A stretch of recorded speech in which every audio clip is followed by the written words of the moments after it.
Hey everyone, and welcome into the TexAgs post-game wrap brought to you by Higginbotham Insurance. The Aggies win at 35-14 over Missouri.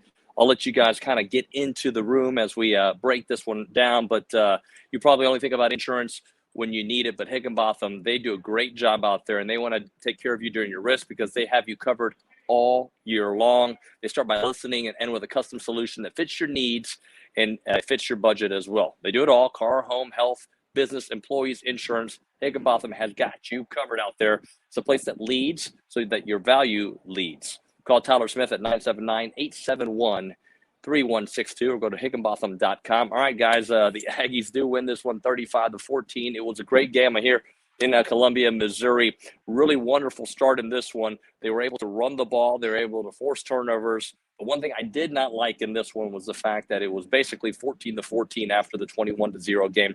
But I asked for 300 yards of rushing. I got very close to that. Obviously, Isaiah Spiller, Devon A-Chain were really doing it. It was 14-0 Aggies, and they were able to push it up to 21, feeling very, very good. In that first quarter alone, Spiller had 83 yards rushing as A-Chain had 73. The second quarter, not as fun in this one, but Tyler Batty did have that 32-yard touchdown. I did not like the tackling there. It was 21-7. But then the Aggies were able to come right back. Zach Calzada going to the third level, hitting Anaya Smith there, once again making it 28-7. Followed up with a throw to Watermeyer in the end zone right before the half, which did not work out. It was an interception, 28-7 at the half.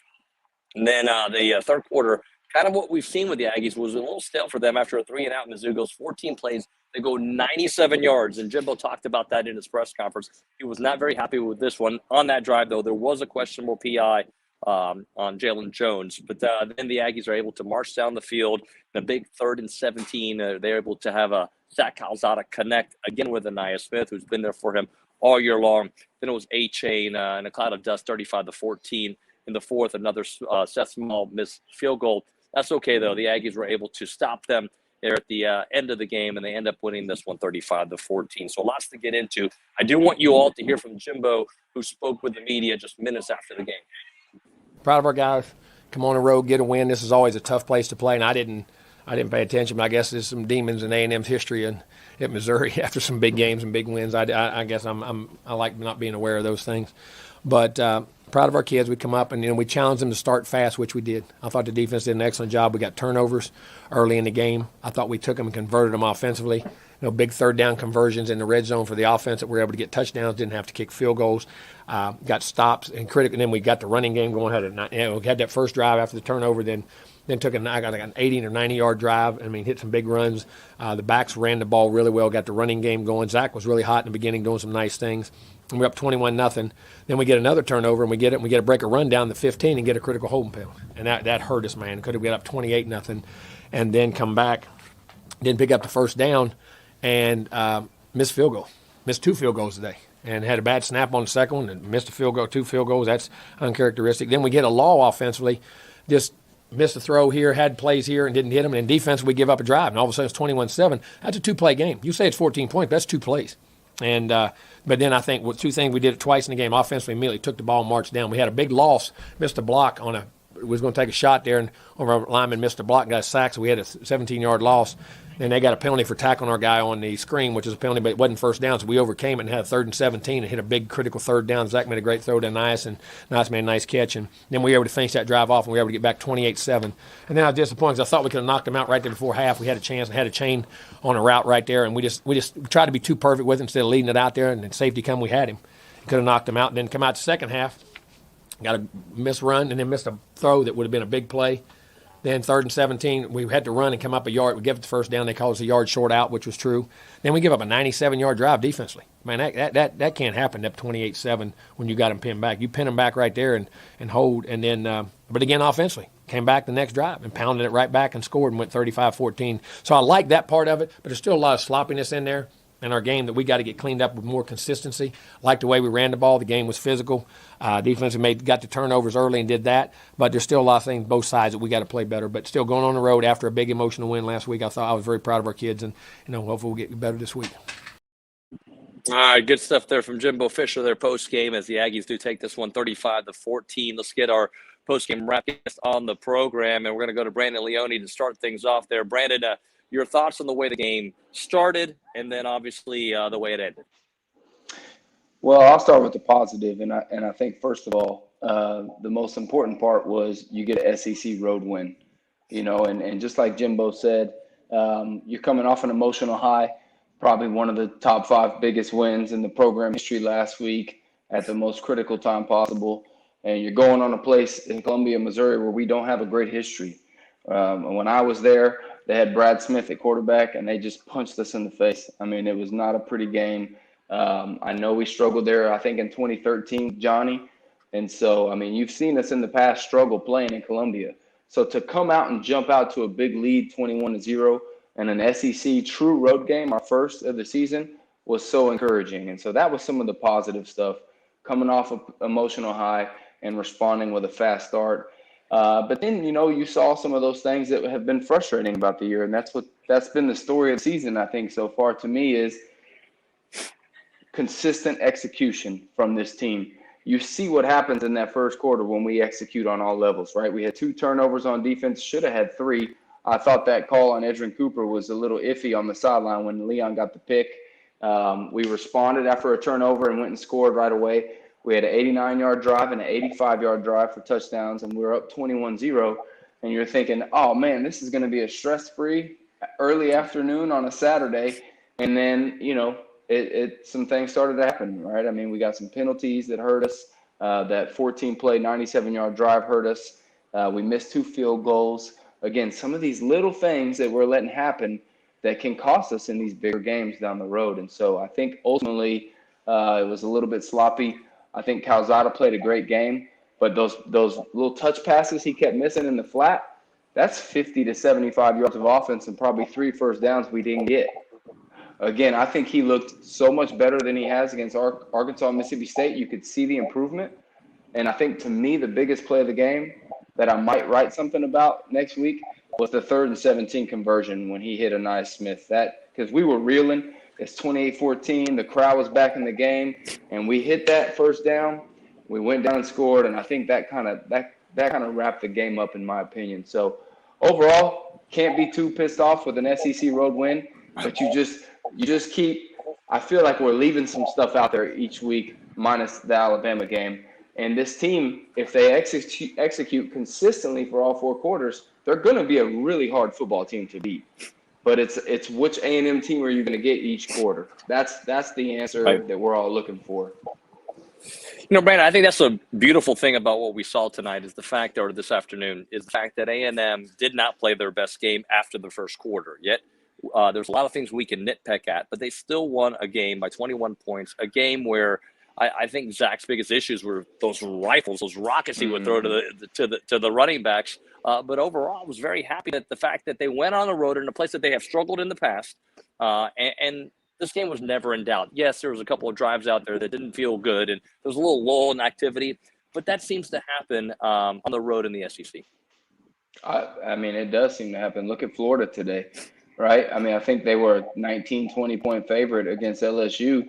And LSU won a football game. So I don't know if you know that or if you saw that, but you just never know.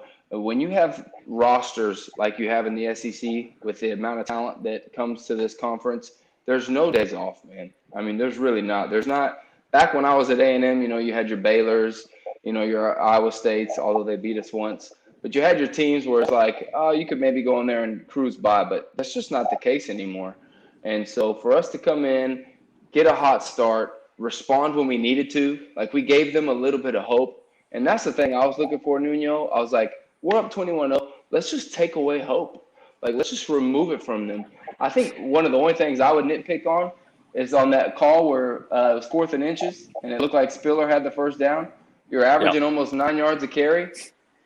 What's it going to hurt? Go for it. I mean, that's why I'm on the sideline watching from home, and someone else makes almost $10 million a year. But in my opinion, I was like, oh, man, we could go for this and get it. We're close to midfield. We didn't get it. And the next drive, they went 14 plays for 97 yards. And so I don't know. I'm nitpicking. But I would have maybe gone for that there. So I don't know. Hey, one last thing for you before we bring on CT. Just the running game itself, 283 yards. I mean, it felt like, especially in that first quarter, the worst rush defense I've ever seen in my life. I mean, every time they touched the ball, they weren't even being touched. Spittle with those cuts and the A-chain with that speed out there. Just your thoughts on almost getting to that 300 and establishing the run immediately. Yeah, I mean, we established it, and we established it well. And I think you saw the best combination of 1-2 punch in the country from a running back standpoint. And if you're looking at our schedule after the first few games that we played for a game that was going to give this offensive line confidence, right? If they didn't gain it last week, this was the week to give them confidence of establishing the run. I think we probably could have leaned on it maybe a little bit more, but you got to remember Jimbo's still trying to work Calzada in and get him rolling consistently. But as a former running back, to have 200-yard running backs in one game, I mean, that's the best. So the offensive line is going to feel good tonight when they get home and go hang out with their family and friends. And establishing that run in the SEC is critical. And I think that's the recipe for this offense and this team. And I think that's the recipe for the rest of this season. Control the ball, running game, play action, get Calzada out in the run and out of the pocket, and execute consistently. The potential's there. I was very happy with the run game, Nuño. All right, Brandon, we'll put you back in hold in the lobby for a minute. Let's bring in Chris Taylor here onto the TexAgs post-game wrap as the Aggies do beat Missouri 35-14.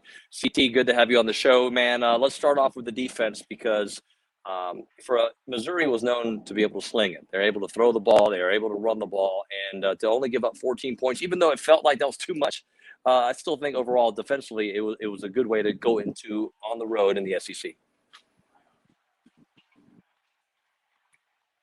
CT, I think you're on mute, buddy. Yep, there we go. No, for our defense, I think what I loved the most was that front four played really physical today. I mean, with Marv up front and being able to have McKinley, and then it was great to have Turner back. I thought they really established and they set the line of scrimmage. That allowed, Edrin Cooper to have his biggest game, as an Aggie. It allowed, Hansford to be able to run free and make plays, and White and those linebackers be able to go and make plays, all over the field. And so I thought defensively, A&M really showed up and they played a solid ball game, to be able, Antonio Johnson gets his first career pick, and then, Leon almost has another one, but, nullified by penalty. But, I thought those guys played physical. I thought they were around the football. And I just love the fact that we're getting so many young guys. We're getting them reps in games that down the line, as the season progresses, it's going to pay dividends because those guys are going to have experience playing in the SEC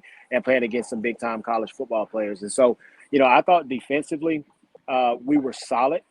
We did have those lulls, and then you give up the 14-play, 97-yard touchdown drive. Those things can't happen. But I think overall, defensively, A&M played a solid football game, and you had a lot of young guys that got a lot of playing time, and they made a lot of plays on that side of the football. CT, and another thing, too, I think that is very important to talk about is the fact that we didn't know which A&M team was the real A&M team, right? So you saw a team that kind of struggled moving the ball a little bit, even though they dominated New Mexico. You saw a team that couldn't move the ball at all in Colorado. You're looking at Zach Calzada's numbers. They're not flashy, 148 yards, and hello, it doesn't matter. They still put up 35 points in a game where the defense got 2 picks. Yeah, and it reminds you a lot of last season because, Jimbo didn't ask Kellen to go and do a whole bunch, but we were able to establish a line of scrimmage, and that offensive line was physical. Isaiah was running through big holes, and A-Chain being able to run through big holes. And it reminded, today reminded me of last year's team, to be able to do that. You don't have big flashy passing numbers. However, you look on the scoreboard and you're beating teams by double-digit points. And so, for us to be able to come back after an emotional win last week at Kyle, go on the road in the SEC, be able to play physical football, that was the big thing for me. It was physical football. We established a line of scrimmage not only on the defensive side, but on the offensive side. And I thought our linemen played probably their best game as a unit to date. And those guys, they were making big holes. They were moving the Missouri defenders around, and they gave our running backs, they gave them lanes to run through, and our guys took advantage of it. And so when you have that kind of dominance and you're able to establish and you're able to be physical, it allows you not to have to lean on that as he's steady, as he's continuing to get better and continuing to work and get things where we're going to need him by the end of the season. You allow us to lean on that run game, to be physical, and then I think it sets the tempo, and it helps us to decide what type of football team that we're going to be. I've said before that I think A&M has an identity crisis because we'll run and we'll pound the ball, and then we'll go and we'll throw it 6, 7, 8 times in a row. And so I think if A&M says, you know what, we're going to be a ground and pound, we're going to beat you with physicality in the run game, and then we're going to turn around and we're going to play solid defense. I think that's the recipe for A&M to be able to run this schedule, to run the rest of the schedule and be able to have an opportunity to be 10-2 at the end of the season. For those of you who are watching live, make sure that you comment, you like, you subscribe to us on YouTube or like our Facebook page out here. If you get some of your comments, we'll put it up on the screen as we break things down. The stat shows right there, 20 carries for Isaiah Spiller, 168 yards and a touchdown. I feel like we talk about Isaiah Spiller every week, and yet he is not. I would say he's like he's underrated for as great as he is, even though we talk about him every week. And I'm about to sneeze, so I'm going to walk out of shot just for a second. You can talk. Bless you. You can talk. No, I know Isaiah. I mean, I think he is really underrated. I mean, you talk about Tank. You talk about Tank Bigsby. I think from Auburn. You talk about Breece Hall, the kid from Iowa State. But when you look and you put the numbers of Isaiah next to those guys, and you look at everything he does for our football team, I mean, it's crazy that he's not mentioned in that upper echelon of running backs, not just in the SEC, but in the country. I think, Bijan Robinson is getting a ton of pub over at TU, and rightfully so. He's doing some great things. But I mean, when you look at the stuff that Isaiah does, I mean, he's a big back, and when he hits the hole, he doesn't play around. He's one cut. He puts the foot in the ground. He goes north and south. But then if he needs to give you a little bit of wiggle, he's able to make that defender miss, and then he's fast enough to be able to take it to the house, man. I mean, when you have the comparisons of Arian Foster, I've heard some of Zeke. This guy, he's the epitome of a big physical fast running back that can hurt you out of the backfield. So man, whoever is sleeping on Isaiah, they're crazy. They need to wake up, need to watch a little more football and understand what a top running back, not just in the SEC, but in the country looks like. And that guy wears number 28 for the Aggies. Hey, let's before we bring back Brandon Leone into the program, let's talk about the offensive line. They went with what worked against Mississippi State. When I say what worked, I know the Aggies lost that game, but they're able to run the ball effectively there. Jimbo just said he liked the matchups afterwards when Olin did press him on it. Some people, when I posted that on Twitter before the game where I saw which line was working with the group, were not happy. What did you think of what you saw from the offensive line? Man, I thought they played well. Like I said, I think as a unit, this was their best game of the season. And you look at Bryce Foster and then you look at Fathery. Man, these are freshmen, and they're coming in and they're competing in what's arguably the best football conference in the country. And for them to come in as freshmen playing high school ball last year and being able to come in and hold their own against some of the like the Alabama game, that pass rusher, unbelievable. He's going to be a first round pick. And then for Fathery to be able to hold his own, and you're not asking for help and chips and things like that. We've got two freshmen that if they continue to progress it the way that they are, they're going to be very, very special. You're going to talk about them on that first day in drafts. And so, that offensive line as a unit, Green being kind of a chameleon, can move up and down and play anywhere on that line. I thought they played really well today. They were physical, and they established a line of scrimmage early. Hey, let's do this real quick. Let's bring in Brandon Leone, but also I want to put Tim Ferriss's comments on the screen because I kind of want to react to it. He says two things: can't put teams away, and Calzada is still erratic with his accuracy. As we bring in Brandon Leone, and we got CT still here, Chris Taylor with us. A couple things on that. I'm going to push back on that because, I think Calzada is a little erratic. Let's not forget this guy couldn't complete a pass in the first half of the Colorado game. This was a guy that people couldn't wait to get rid of. Yet he goes on the road, gives them a 21-0 lead. He's at his best sometimes in those pressure situations, as Brandon pointed out, the 3rd and 17. This game was never in doubt. They put him away in the first quarter. Sure, they got it within 2 scores, but it never felt like they were going to do anything in this game. When the defense needed to stop, other than that 97-yard drive, the defense was able to get that. So, Brandon, I'll let you react to that comment first. Well, it's funny, Tim. I'll speak to Tim directly. I think that you can see that we're spoiled as a fan base, but you can see that the standard has been raised. right? I mean, we're talking about a kid that just beat the number one team in the country, one of the top 3 performances last week against Nick Saban ever, right? He wins the game against Alabama. Then you come back this week in a trap game, and yeah, he missed some throws. I mentioned it. He missed 3 or 4 throws in the flat. It could have been 3 first downs, 50 to 60 yards. But the only time the game was in question, if it even was, right? He mentioned not putting teams away. The only time the game was in question was when it was 28-14, third quarter. We had a sloppy first drive. They drove 97. We get the ball back, a couple bad plays. It's 3rd and 17. What does Calzada do?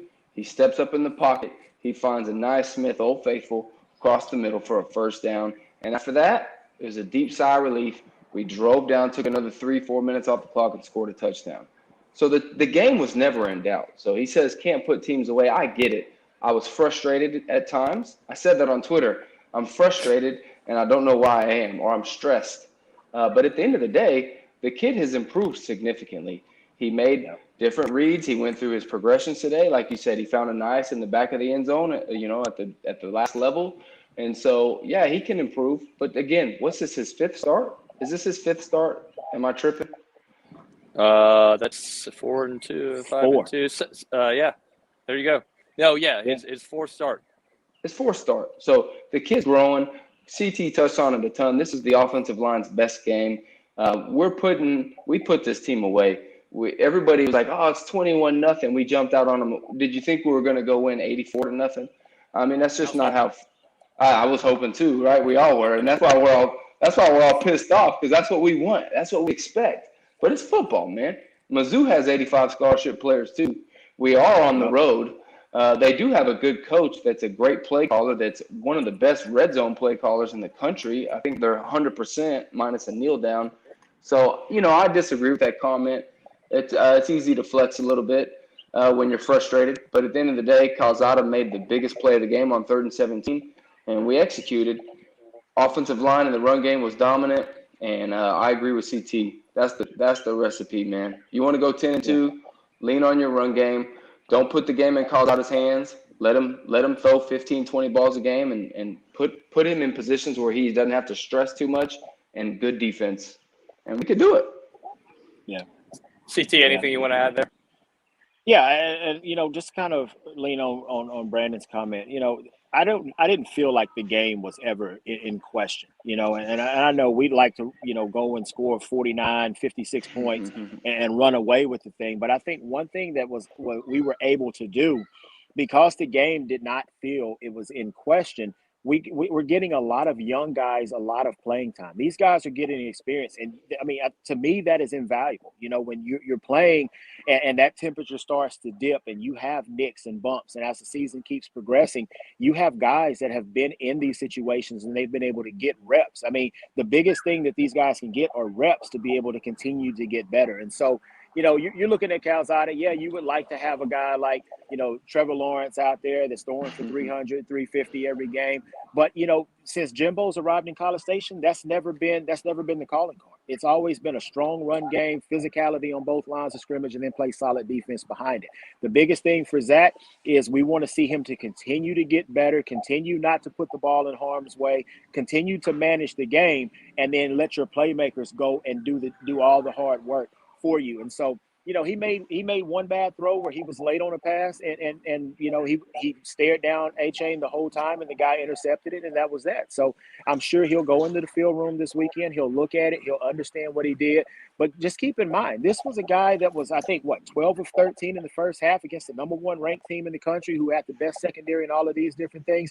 So you see what the kid can do. He just has to be able to put it together, and he's just got to, make one play after another, and not get ahead of himself. But the kid is going to be fine. You were able to get, this is the first time he's going to have the same line start 2 weeks in a row. Once that line gels and things and that run game gets going, play action down the field, man, you're going to see some big things. And I think he's going to be the guy that's going to make sure that, he's going to take us there, and we got our best chance to win with him right now. So. Couple comments that came through that I'll just touch on briefly. One of them talks about Demas, and we need to take the top off of these defenses more. I agree. I feel like when Caleb Chapman was out there early on, and really Demas, was it the New Mexico game?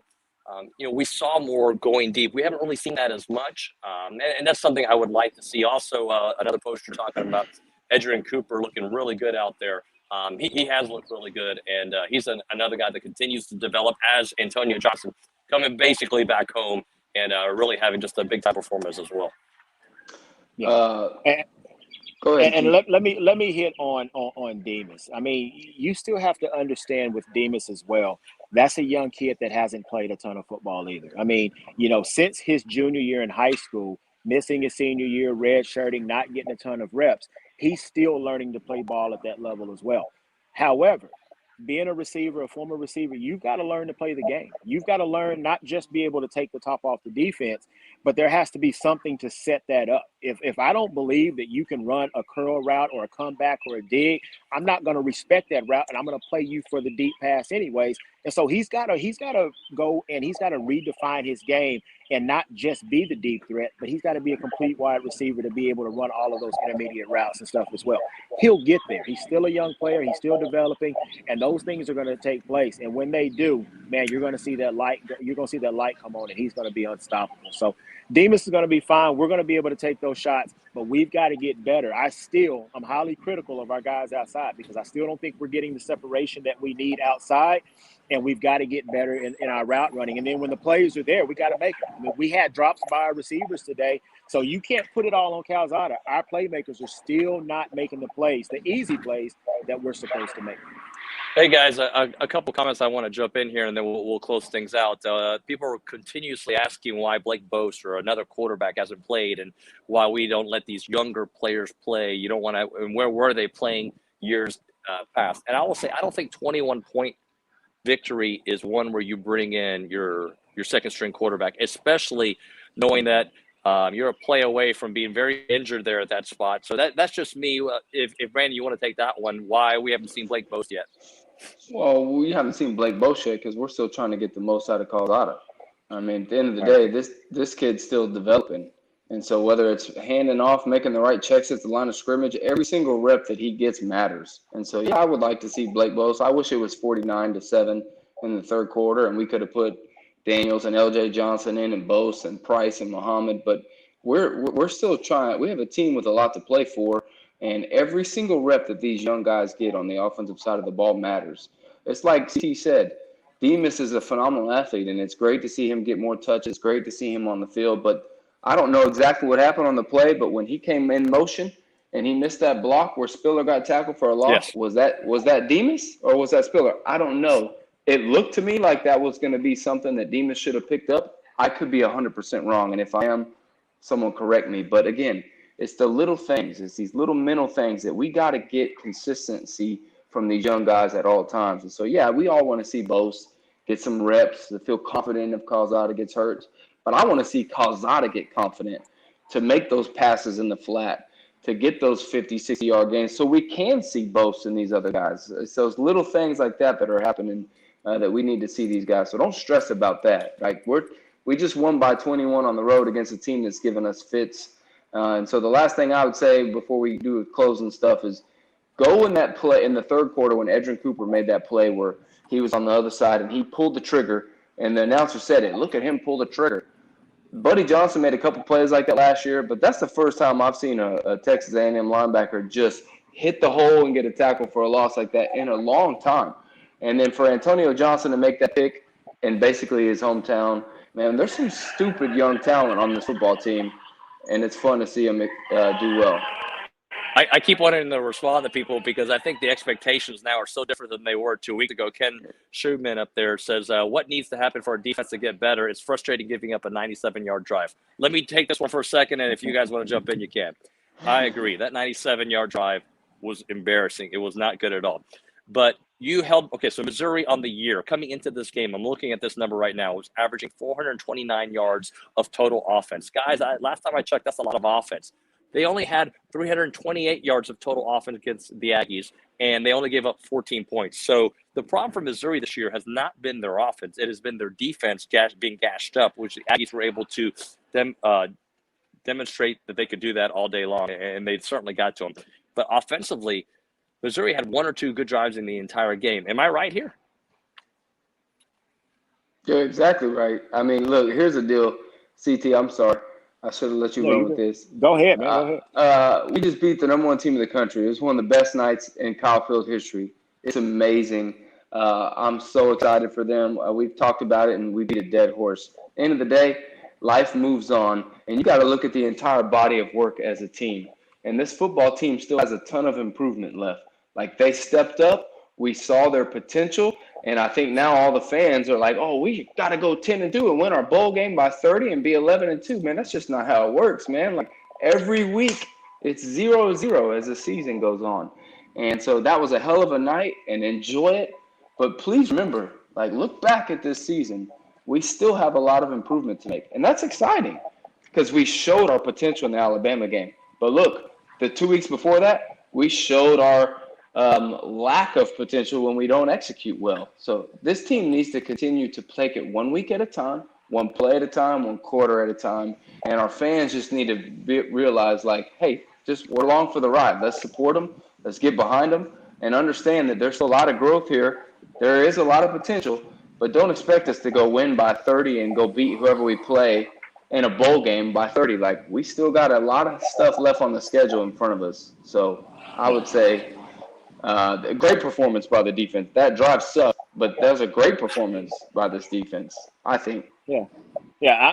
I'm like, in what world are we upset our defense gave up 14 points? You had an Yeah. explosive offense, and you have a defense that give up 14. Yeah, it was an ugly drive, and it wasn't from a lack of talent or our guys just being out of position. It was just stupid penalties and mental mistakes, things that we can control and clean up. So, man, our defense is fine. That's the part of our team that I trust the absolute most. I mean, from the D line, our linebackers are getting better. Man, that secondary with Leone and Richardson, they're flying around. And then you have, Chappelle that's out there, and I love seeing that kid play.